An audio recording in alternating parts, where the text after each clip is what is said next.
Pozdrav! Evo nas u još jednom tutorialu u kome ću objasniti samo jednu osnovnu stvar koju možda mnogi ne znaju.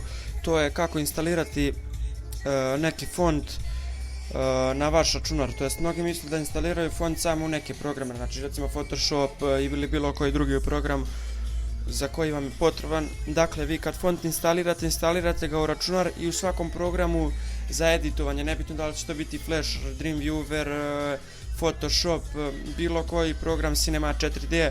Znači vi kada instalirate font, instalirat će se font u vaš računar i u svakom programu će raditi.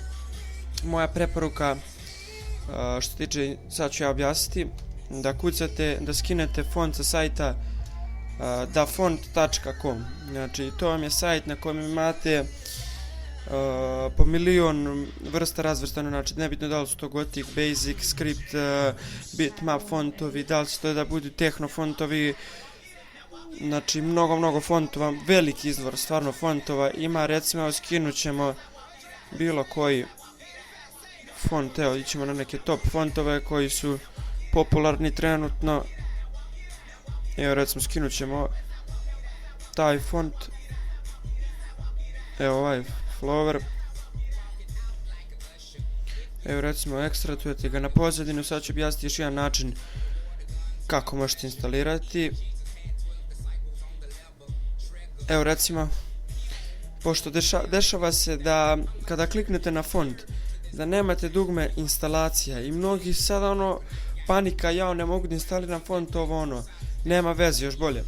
Ovako, to je čak i bolje, pošto na nekim sajtu imate da skinete zipovano recimo 1000 fontova, primjer 200-300 fontova, neke i 100 fontova, čak i da je 50, treba sad znači svih 50 fontova da kliknete ovako i install. Ne, logično je, recimo ako su vam u WinZipu, ekstratujete sve fontove u jedan folder i što treba da uradite jeste da koliko imate Windows 7 samo ukucajte u searchu font i upalite folder.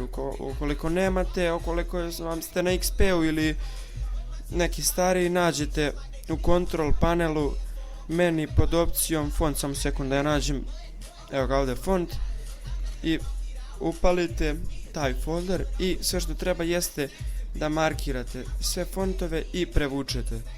I to je po meni jedna od najlakših instalacija fontova. Evo sad ćemo da provjerimo samo u Photoshopu da li radi. Mislim, što ne bi radilo, radi naravno.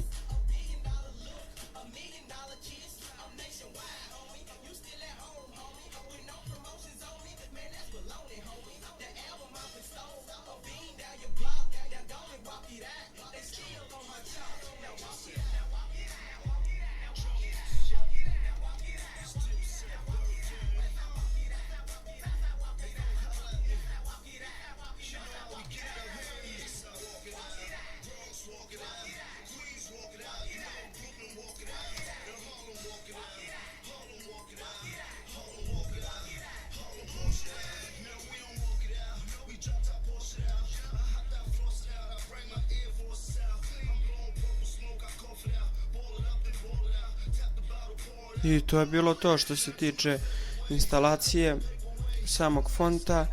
Hvala što ste gledali tutorial. Više tutoriala na sajtu IT mreža www.itmreža.org.